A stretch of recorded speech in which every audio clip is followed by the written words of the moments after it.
সুস্থ আছো কি? তাই তো। আর সবাই কি তোমাদের আব্বু আম্মুর কথা ঠিকঠাকভাবে শুনছো?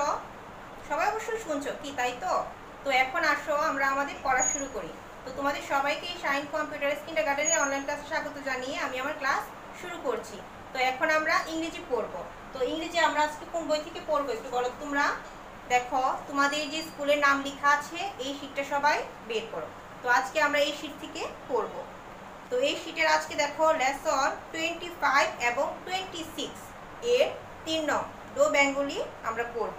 তো তোমরাও তোমাদের শীটের 3 পৃষ্ঠাটা বের করো। আর লেসন হবে 25 এবং 26 এর 3 নং। তো ডো বেঙ্গলি হলো কি বাংলা করা, মানে ট্রান্সলেট ইনটু বেঙ্গলি। তাহলে প্রথমে ইংরেজি লাইনটার আমরা বাংলার ওয়ার্ড মিনিং ধরে বুঝে তারপর কি বাংলাটা সাজাবো। তো প্রথম লাইনে কি আছে বলো তো? This is a tiger. তো দিসের অর্থ আমরা জানি, ইজের অর্থও জানি, এর অর্থও জানি, টাইগার অর্থও জানি। তো এখন আমরা বাংলাটা যদি বলি কি বলবো বলো তো?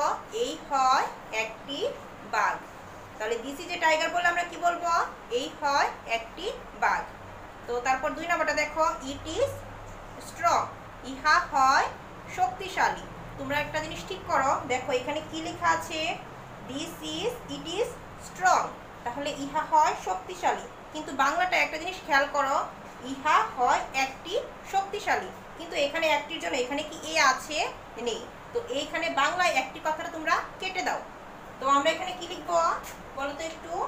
ইহা হয় শক্তিশালী। আমি বাংলাটা শুধু পড়ি লিখছি, ইংরেজি লিখবো না। কি লিখবো বলো তো? ইহা হয় শক্তিশালী।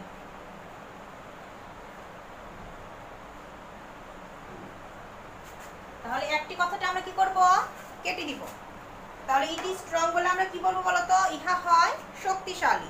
তারপরটা দেখো, দিস ইজ এ ডিয়ার। এই হয় একটি হরিণ। তো ডিয়ার অর্থ কি বলো তো? হরিণ। দিস ইজ এ ডিয়ার বলে আমরা কি বলবো? এই হয় একটি হরিণ। তারপরের লাইনটা দেখো, the tiger is stronger than the deer. তো বাঘটি হরিণটির চেয়ে শক্তিশালী। তো দ্য টাইগার অর্থ কি বলতো? বাঘটি। আর ডিয়ার অর্থ কি? হরিণ। স্ট্রঙ্গার অর্থ অধিকতর শক্তিশালী, তাই তো। আর দেন ওয়ার্ড মিনিং কি হবে? চেয়ে। তো আমরা বাংলাটা বললে দেখো তুলনা করছি কার সাথে? বাঘটাকে তুলনা করছি কি হরিণটির সাথে। তাহলে প্রথমে আমরা কি লিখব? দা টাইগারের জন্য বাংলায় প্রথমেই কি লিখব? বাঘটি। তারপর তুলনা করছি কার সাথে? দা ডিয়ারের সাথে। তাহলে দা ডিয়ারের বাংলাটা কি হবে? হরিণটি।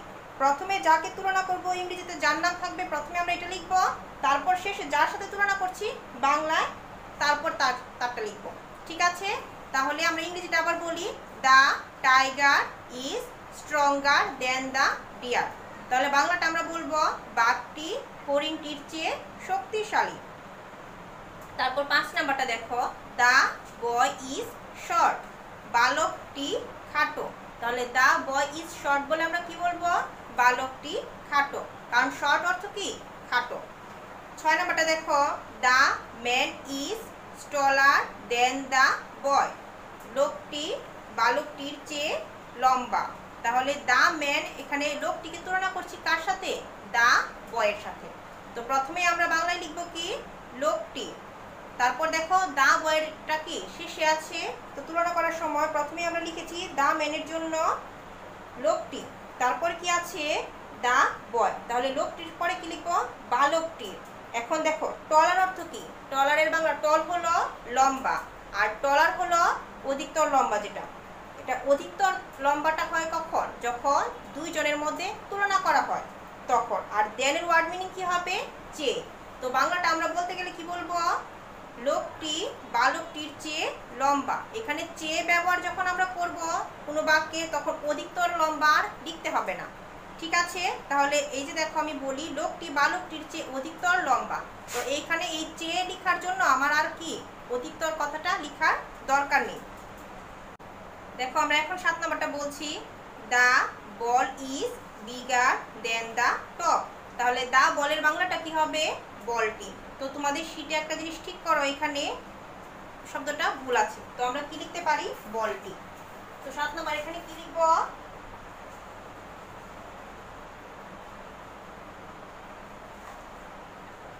বলটি। আমরা কি লিখবো? বলটি লিখবো। ঠিক আছে, মাঝখানে বয়ের সাথে আকার দেওয়া আছে, এখানে আকারটা হবে না, তাহলে আমরা কি লিখবো? বলটি। আবার বলি 7 নাম্বারটা, the ball is bigger than the top. তাহলে আমি তুলনা করতেছি বলের সাথে লাটিমের। তাহলে প্রথমেই যেহেতু ইংরেজিতে দা বল আছে, আমরা বাংলায় কি লিখবো? বলটি। তাহলে বলটি লাটিমটির চেয়ে বিগার অর্থ কি বলতো? বড়। তাহলে বলটি লাটিমটির চেয়ে বড়। এখন 8 নাম্বারটা দেখো, one man is fatter than the other. তো ওয়ান ম্যান অর্থ কি? একজন, আর আদার অর্থ কি? অন্য লোক। তাহলে one man is fatter than the other. তো একজন লোক অন্য লোকটির চেয়ে, ফ্যাটার অর্থ কি? মোটা। এখন 9 নাম্বারটা দেখো, ইট ইজ চিপ। ইহা হয় সস্তা। It is costly. ইহা হয় দামি। The mango is cheaper than the apple. আমটি আপেলটির চেয়ে সস্তা। The boy is young. বালকটি তরুণ। তো এখানে তরুণ বানানটাও দেখো দন্তান্ন দেওয়া আছে, আমরা তরুণ বানানটা কিভাবে লিখবো? মূর্ধন্য দিয়ে। তো আমি বোর্ডে লিখছি, তোমরা তোমাদের শিটে একটু ঠিক করো। দেখো 12 নং এটা কি হবে? তরুণ বানানটা দেখো, ত বয়সনর রস্যকার মূর্ধন্য। তরুণ বানানটা আমরা কিভাবে লিখবো? মূর্ধন্য দিয়ে লিখবো। ঠিক আছে, আবার বলি, দা বয় ইজ ইয়ং। বালকটি তরুণ। 13 নাম্বারটা দেখো, the man is older than the boy. লোকটি বালকটির চেয়ে বৃদ্ধ।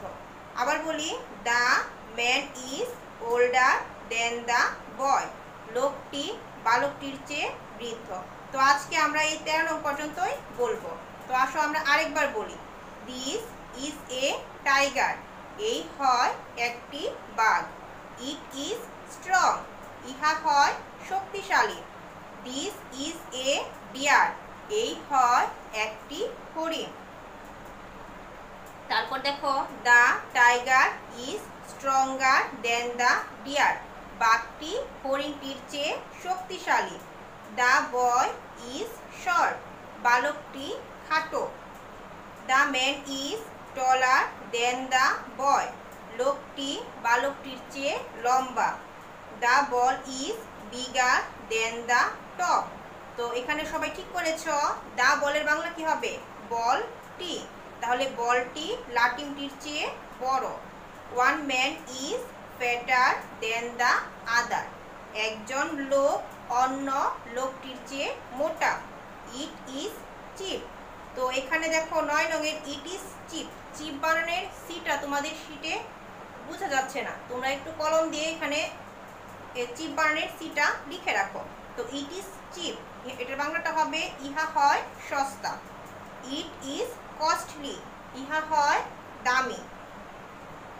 তারপরে 11 নম্বরটা দেখো, the mango is cheaper than the apple. আমটি আপেলটির চেয়ে সস্তা। The boy is young. বালকটি তরুণ। সবাই কি তরুণ বানানটা ঠিক করেছ? তরুণ বানানে মূর্ধন্য হবে। তারপর 12 নম্বরটা বলছি, 13 নম্বরটা বলছি, the man is older then the boy. লোকটি বালকটির চেয়ে বৃদ্ধ। তো আজকে এই যে দেখো লেসন 25 এবং 26 এর আমরা 3 নংয়ের 1 থেকে 13 নং পড়ব। তো 1 থেকে আজকে আমরা কত নং পড়ব? 13 নং পর্যন্ত পড়ব। Translate into Bengali. তো প্রথমে আমরা ইংরেজি লাইনগুলো তুলব, নিচে সমান দিয়ে এর বাংলাটা লিখব। তো তোমরা এই পড়াটা খুব ভালোভাবে শিখবে এবং SW খাতায় লিখবে। তো আজকের ক্লাস আমার এখানেই শেষ। তোমরা সবাই ভালো থেকো। Good bye. Good morning students, তোমরা সবাই কেমন আছো? আশা করি তোমরা সবাই ভালো আছো। শাইন কম্পিউটারাইজড কিন্ডারগার্টেনের অনলাইন ভিত্তিক ক্লাসে তোমাদের সবাইকে স্বাগত জানাচ্ছি। আমি আজকে তোমাদেরকে পড়াবো 7টি মহাদেশের নাম। তো 7টি মহাদেশের নাম কি কি আমি সেটা তোমাদেরকে বলে দিচ্ছি। 7টি মহাদেশের নাম হচ্ছে এশিয়া মহাদেশ, আফ্রিকা মহাদেশ, ইউরোপ মহাদেশ, অস্ট্রেলিয়া মহাদেশ, উত্তর আমেরিকা মহাদেশ, দক্ষিণ আমেরিকা মহাদেশ, আরেকটা হচ্ছে অ্যান্টার্কটিকা মহাদেশ। তো এই 7টি মহাদেশ আজকে আমি তোমাদেরকে শেখাবো। তো দেখো আমি বোর্ডে লিখছি, তোমরা খেয়াল করো। 7টি মহাদেশের নাম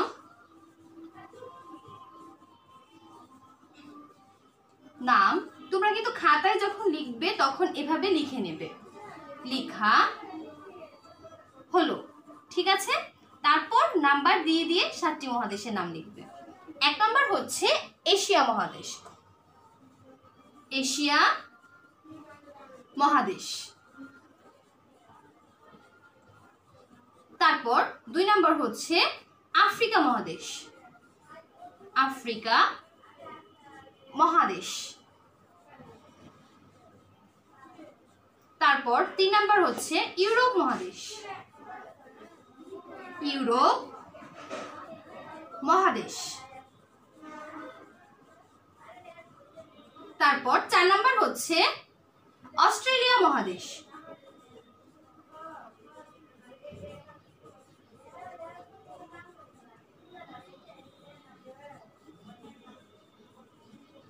তারপর দেখো 5 নাম্বার হচ্ছে উত্তর আমেরিকা, উত্তর আমেরিকা মহাদেশ। তোমরা আমার সাথে সাথে এই মহাদেশের নামগুলো তোমাদের খাতায় লিখে নাও। উত্তর আমেরিকা মহাদেশ, আরেকটা হচ্ছে দক্ষিণ আমেরিকা মহাদেশ। আমাদের শেষ মহাদেশ হচ্ছে অ্যান্টার্কটিকা মহাদেশ। এই হচ্ছে আমাদের 7টি মহাদেশের নাম। তোমরা খাতায় এই 7টি মহাদেশের নাম লিখে নাও। কি কি লিখেছি? এশিয়া মহাদেশ, আফ্রিকা মহাদেশ, ইউরোপ মহাদেশ, অস্ট্রেলিয়া মহাদেশ, উত্তর আমেরিকা মহাদেশ, দক্ষিণ আমেরিকা মহাদেশ, অ্যান্টার্কটিকা মহাদেশ। এই হচ্ছে 7টি মহাদেশের নাম। তো আমার সাথে সাথে তোমরা 7টি মহাদেশের নাম আরেকবার বলো। কি কি? এশিয়া মহাদেশ, আফ্রিকা মহাদেশ, ইউরোপ মহাদেশ, অস্ট্রেলিয়া মহাদেশ, উত্তর আমেরিকা মহাদেশ, দক্ষিণ আমেরিকা মহাদেশ, অ্যান্টার্কটিকা মহাদেশ। এই হচ্ছে 7টি মহাদেশ। তার মধ্যে সবথেকে বড় মহাদেশ কিন্তু হচ্ছে এশিয়া মহাদেশ। আর তোমরা অবশ্যই যখন লিখবে তখন এভাবে লেখার চেষ্টা করবে, নিচে নিচে 7টা মহাদেশের নাম। আর তার থেকেও বেশি তোমাদের জন্য সুবিধা হবে প্রথমে এই 7টা নাম খুব ভালোভাবে মুখস্থ করে নেবে, তাহলে তোমাদের দেখবে এই নামগুলো ভুল হবে না। আজকে তোমাদের বাংলা ক্লাস এ পর্যন্তই। তোমাদের সাথে আগামী ক্লাসে আমার আবার দেখা হবে। তোমরা সবাই ভালো থাকো, সুস্থ থাকো। Good bye. হ্যালো স্টুডেন্টস, তো একটু আগে আমরা কি পড়েছি? ইংরেজি পড়েছি। তো এখন আমরা গণিত পড়ব। তো তোমরা তোমাদের সবার গণিত বোর্ড বইটা বের করো। তো আজকে আমরা গণিত বোর্ড বইয়ের দেখো 95 পৃষ্ঠাটা পড়ব। তো 95 পৃষ্ঠায় কি আছে বলো তো? তোমরা একটু বের করো। এই যে দেখো 95 পৃষ্ঠা আমরা 15 নং এবং 16 নং আমরা আগে পড়েছি। তো আজকে আমরা পড়ব 17 নং থেকে। তো 17 নং একটি ডাকের অঙ্ক আছে, আমরা আসো এই ডাকটা পড়ি। তো সবাই কি তোমাদের বই বের করেছ? তাহলে আসো আমরা এখন পড়া শুরু করি। তো 17 নং এ কি বলেছে দেখো তো? একদিন রবিন 9টা থেকে 6 ঘন্টা তার পরিবারে কৃষিকাজে সাহায্য করে। কোন সময় সে কাজ শেষ করে? তো এই যে এই অঙ্কগুলো তো আমাদের যোগ বিয়োগ গুণ ভাগ কিছুই করতে হবে না। তো ডাকটাই যেভাবে দেওয়া আছে আমরা বই দেখে দেখে ঠিক এভাবেই লিখব। তো আসো আমরা এই অঙ্কটা করা শুরু করি। তো প্রথমেই পৃষ্ঠা নাম্বার দিয়ে আমরা লেখা শুরু করব। ঠিক আছে, তো 95 পৃষ্ঠা এটা কত নং বলো তো? 95 পৃষ্ঠা এটা 17 নং। ঠিক আছে, তো যেভাবে দেওয়া আছে এইভাবেই আমরা লিখব। তাহলে একদিন রবিন, তোমরা আমার সাথে সাথে লেখা শুরু করো। একদিন রবিন 9টা থেকে 6 ঘন্টা তার পরিবারের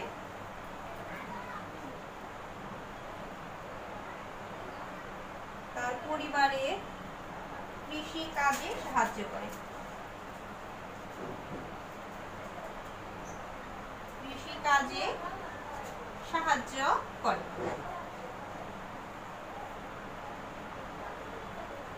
তাহলে আমি কি লিখলাম একটু দেখো তো?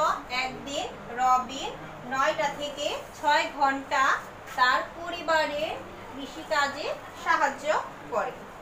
তো পরে লিখে একটা দাড়ি দিব, ঠিক আছে। তো এখন আমাদেরকে বের করতে হবে কোন সময় সে কাজ শেষ করে, তাই তো। তাহলে দেখো 9টা থেকে 6 ঘন্টা, তাহলে 6 ঘন্টার নিয়ম কি হবে, ঠিক আমরা যে যোগ অঙ্ক করি তোমাদের কি মনে আছে, দেখো 9 এর সাথে 6 যোগ করলে আমরা যেই নিয়মে গণনা করি, ঠিক এখানে ঘন্টা বললে কি আমাদের এইভাবে আঙুলে আরো 6 কর পর্যন্ত গণনা করতে হবে। ঠিক 9 এর সাথে 6 যোগ করলে আমরা যেরকম ভাবে আঙুলে এইভাবে গণনা করতে করতে 6 কর পর্যন্ত গণনা করি, ঠিক এখানে ঘন্টা বলা থাকলেও একই নিয়মে আমাদেরকে আঙুলের এই 6 কর পর্যন্ত গণনা করতে হবে। তো দেখো এখানে 9টা থেকে আমি যদি গণনা শুরু করি, তাহলে 9 কিন্তু প্রথম করের জন্য আমি বাদ দিয়ে দিব। তাহলে 9 বাদ দিলে আমার শুরু হবে কি 10 থেকে। তাহলে দেখো আমি গণনা করছি 9 থেকে 6 ঘন্টা, তাহলে 9 এর পরে থেকে 10, 11, 12, 1। দেখো 12-র পরে আমার কি হয়ে যায় ঘড়িতে 1, 2, 3। তাহলে এখানে যে 6 ঘন্টা আমি আঙ্গুলের 6 কর পর্যন্ত গণনা করলাম, এখানে আমি মুখে কি বললাম 3। তো আরেকবার বলি, দেখো 9 এর পরের থেকে আমি গণনা করছি 10, 11, 12, 1, 2, 3। তাহলে এই যে দেখো আঙ্গুলের 6 পরে আমি মুখে কি বললাম 3 ঘন্টা, মানে 3টা। তাহলে আমি এখানে কি লিখব, কোন সময় সে কাজ শেষ করে। তাহলে আমি কোন সময়ের জায়গায় কি লিখব, 3টার সময় সে কাজ শেষ করে, ঠিক আছে। তাহলে এখানে লিখব 3টার সময়, 3টার সময় সে কাজ শেষ করে, কাজ শেষ করে, ঠিক আছে। তাহলে উত্তরটা কি লিখতে পারি, উত্তর 3টা।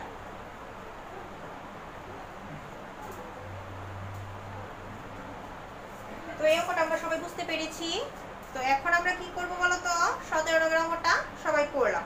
তো 18 নম্বরে এখন কি আছে, শূন্যস্থান। তো এই নিয়মের শূন্যস্থানগুলো কি আমরা আগেও পড়েছিলাম, তো আজকে আবার এই 18 নম্বর অঙ্কগুলো পড়ছি।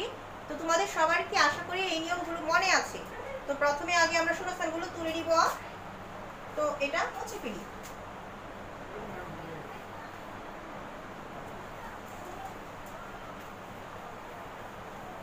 তো দেখো এখানে আমি কত লিখবো, 18 নম্বর। তো 18 নম্বরের প্রথম শূন্যস্থানটা একটু দেখো কত সেকেন্ড বলেছে, 66 সেকেন্ড। তো আমি প্রথমে লিখব 66 সেকেন্ড সমান ড্যাশ মিনিট, ড্যাশ মিনিট ও ড্যাশ সেকেন্ড, ঠিক আছে। তাহলে দেখো 66 সেকেন্ড সমান ড্যাশ মিনিট ও ড্যাশ সেকেন্ড। তাহলে আমাদেরকে প্রথম শূন্যস্থানে কি আছে, মিনিট বের করতে হবে। তাহলে আমরা বলতো জানি কি যে 1 মিনিট সমান কত সেকেন্ড, 1 মিনিট সমান 60 সেকেন্ড। তাহলে এই যে 66 সেকেন্ডকে আমি কত সেকেন্ড দিয়ে ভাগ করব বলতো, 60 সেকেন্ড দিয়ে। তাহলে 66 সেকেন্ডকে আমি ভাগ করব 60 সেকেন্ড দিয়ে। 60 সেকেন্ড দিয়ে ভাগ করার কারণ কি, কারণ হলো 1 মিনিট সমান 60 সেকেন্ড। মিনিট বের করতে গেলে আমার কত সেকেন্ড লাগে, 60 সেকেন্ড লাগে, তাই আমি 60 দিয়ে ভাগ করব।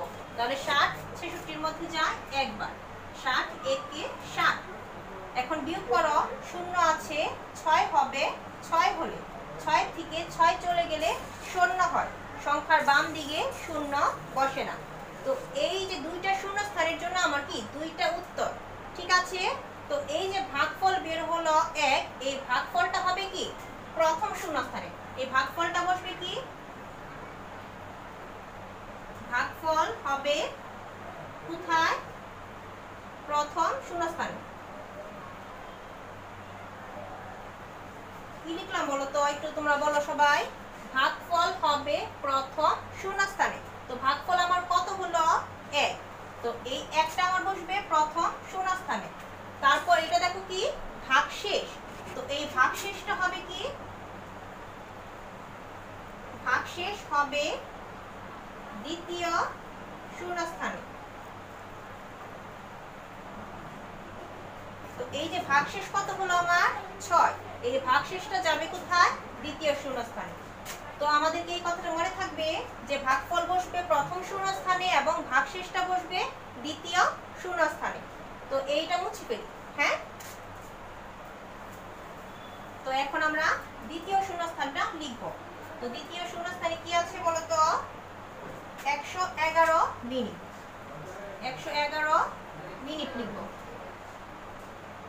111 মিনিট সমান ড্যাশ ঘন্টা ও ড্যাশ মিনিট। ঠিক আছে, তো এখানে একটু খেয়াল করো তোমরা, দেখো ঘন্টা বের করতে হবে।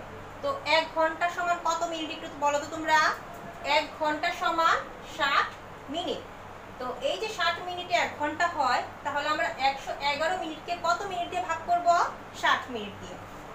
তো দেখো ভাগটা আমি নিচে দেখাচ্ছি। তো 60 111 এর মধ্যে 2 বার যাবে না, কয়বার যাবে 1 বার যাবে। তো 60 একে 60। তো 60টা যে আমি লিখবো এই 11 নিচে নিচে লিখবো না এইদিকে 11 নিচে নিচে লিখবো একটু বলো তো। আমরা সংখ্যাগুলো সবসময় ডান দিক থেকে বসাবো। তো এই যে দেখো আমি 60টা নামালাম, তোমরা এইভাবে স্থানীয় মান ঠিক করে 60 সংখ্যাটিকে নামাও। এখন দেখো আমরা কি করব, ভাগের মধ্যে অবশ্যই আমাদের বিয়োগ করতে হয়। তো 0 আছে 1 হবে কত হলে 1 হলে। তো 6 আছে 11 হবে কত হলে বলো তো। 6 এর পরের দিকে আমরা সবাই একটু গণনা করি। দেখো 6 এর পরে 7 8 9 10 11। তো বলো তো কত হলো 5 হলো। তাহলে আমরা এখানে ঠিক সোজাসুজি নামাবো কত 5। তো এই যে 111 কে 60 দিয়ে ভাগ করলে ভাগফল কত হলো 1। তো ভাগফলটা আমার বসবে কোথায় প্রথম শূন্যস্থানে। তারপর দেখো ভাগশেষ কত হলো 51। এই 51টা কোথায় হবে দ্বিতীয় শূন্যস্থানে। সরি, এটা হবে 51। ঠিক আছে, তো এই যে ভাগশেষটা হবে কি আমার দ্বিতীয় শূন্যস্থানে। তো সবাইকে আমরা বুঝতে পারছি। তো এখন আমরা 3 নাম্বার শূন্যস্থানটা করব। তো 3 নাম্বার শূন্যস্থানটা দেখে দেখে সবাই তোমাদের খাতায় লিখো।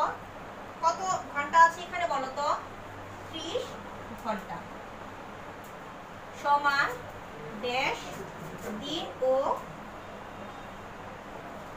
ড্যাশ ঘন্টা। ঠিক আছে, তো আমাকে প্রথমে কি বের করতে হবে বলো তো দিন বের করতে হবে। তাহলে দিন বের করার জন্য আমরা কি মনে রাখবো, একদিন সমান কত ঘন্টা হয়, একদিন সমান 24 ঘন্টা। তাই আমরা 30 ঘন্টাকে কত ঘন্টা দিয়ে ভাগ করব 24 ঘন্টা দিয়ে ভাগ করব। তাহলে মাঝখানে আমি কি লিখলাম 30। এই 30 কে ভাগ করব কারণ একদিন সমান হয় 24 ঘন্টা, তাই আমি এটাকে ভাগ করব 24 দিয়ে। তাহলে 30 এর মধ্যে 24 আমরা কয়বার বলতে পারবো না মতা একবার। 24 একে 24। এখন আমরা কি করব বিয়োগ করব। তো 4 আছে উপরে শূন্যটাকে আমরা 10 ধরব। তো 4 আছে 10 হবে 6 হলে 10 ধরার হাতের একটা এখন দেখো নিচে আনি। তাহলে 2 এর সাথে এই 10 ধরে একটা আনলে কত হবে 3। 3 এর থেকে 3 বিয়োগ করলে হয় কত 0। তো সংখ্যার বাঁ দিকে কি শূন্য বসে না। তাহলে এখন প্রথমে আমরা কি লিখব, প্রথম শূন্যস্থানে ভাগফলটা হবে 1 আর ভাগশেষ কত ছিল 6, এটা হবে দ্বিতীয় শূন্যস্থানে। তো এই যে আমরা এই 18 রঙের 3টা শূন্যস্থান কি সবাই বুঝতে পেরেছি। তো এই যে আমরা এই নিয়মটা যদি সবাই জানি, তো এখানের এই সংখ্যাগুলো পরিবর্তন করে দিলেও কি তোমরা অবশ্যই পারবে। আমি আশা করি তোমরা সবাই পারবে। তো তোমরা আজকে যে আমি করালাম 95 পৃষ্ঠার 17 নং এবং 18 নং এই দুটি অঙ্ক তোমরা সবাই কি বুঝতে পেরেছো। তো তোমাদের আজকের ক্লাসের পড়া থাকবে এই 95 পৃষ্ঠার 17 নং এবং 18 নং এই দুটি অঙ্ক তোমরা খুব ভালোভাবে এসডব্লিউ খাতায় লিখবে। তো আজকের ক্লাস আমার এখানেই শেষ। তোমরা সবাই ভালো থেকো, গুড বাই।